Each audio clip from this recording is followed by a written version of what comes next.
it was funny because when you're saying with like ChatGPT, they just came out, OpenAI just came out this week with create your own GPT, and you don't need to do coding, and it's fun, and I've been playing with it. But to your point, a lot, it just ends up creating more spokes. Like I'll solve this and I'll solve that. I'm not saying anything against it. More, it was sort of interesting that it still relies on me to figure out where I can put this in the workflow, where the workflow is needs to be more intelligent and help me how to make the workflows more efficient that inherently aren't, I wouldn't say they're not efficient, but we have habits. This is what we had. We But picked you said band-aids. it. You Go. use a great word just now, intelligent workflow. That's a brilliant way of putting it. That's a yes. We're making our workflows exactly. You just said it as you were kind of assessing this. It is, and if you think about it, see, what the discovery of object messaging is. AI is part of it. AI is only one part of it,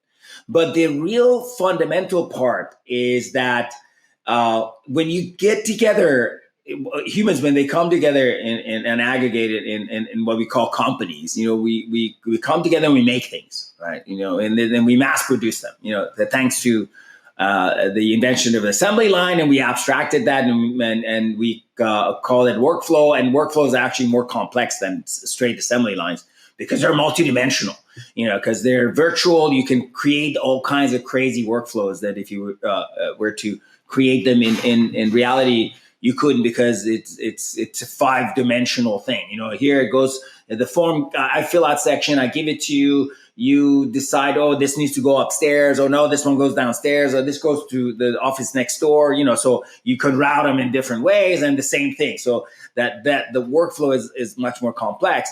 But we humans, in order to do our work collectively, we need to communicate.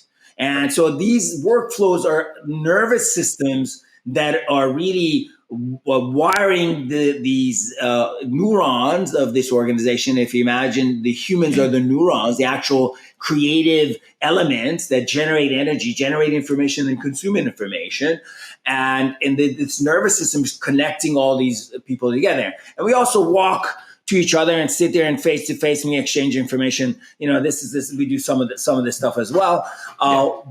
In meetings and take notes and hand sticky notes, but the majority of the information is what's in the system, right? And these systems, the way they communicate needs to change.